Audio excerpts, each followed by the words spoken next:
இங்க பாரு, ஸ்கூல்ல இருந்து ஏதோ சர்க்குலர் கொடுத்து அமைச்சிருக்காங்க ப்ராஜெக்ட் ரிலேட்டடா. இதுங்க என்கிட்ட சொல்லவே இல்ல. இது நாளைக்கே சப்மிட் பண்ணுமாமா. சீக்கிரம் கிளம்பலாம் வா. இந்த ப்ராஜெக்ட் தேவையான ஐட்டம்ஸ்லாம் ஃபேன்சி ஸ்டோர்ல போய் வாங்கணும். இந்த வீட்ல எல்லா ப்ராஜெக்ட்டுமே ஒரு நேஷனல் எமர்ஜென்சி மாதிரியே ஆகிட்டு இருக்கீங்க. எனி டைம் அலர்ட்லயே வச்சுக்கிறீங்க. கடைசியா தான் சொல்லுவியா? வா போலாம். என்ன நோட்டிபிகேஷன் இது? யாரா அது ஏன் வண்டி எடுக்கிறது? வா யாரும் பாப்போம். உங்க பாத்தியா நின்று இருக்க வண்டி தள்ளி நிற்கிறாரு. ஹலோ பிரதர், என்ன பண்றீங்க? இல்ல ப்ரோ, எலக்ட்ரிக் வெஹிக்கிள் மாதிரி இருக்கு, அதான் சும்மா செக் பண்ணி பார்த்தேன். நீங்க தொட்டவனே எனக்கு மெசேஜே வந்துச்சுங்க. Theft indication. ஓ, அதெல்லாம் வேற இருக்கா? That is Ather. பாமா சீக்கிரம் டைம் ஆகுதுல, எல்லாத்துலயும் ஸ்லோ. ஏறு போலாமா? போலாம். நான் இது எவ்வளோ?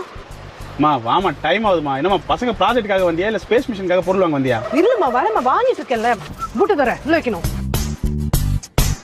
எவ்வளவு ஸ்பேஷியஸா இருக்குல்ல. இந்த ஏத்த ரிஸ்டார்ட் அழகே இந்த பூட் ஸ்பேஸ் தான். ஆமாமா, விட்டா நம்ம தெருவில் இருக்க எல்லாருமே பொருள் வாங்கி நீ வண்டிக்குள்ள வச்சிருவ. அவ்வளோ இடம் இருக்குல்ல.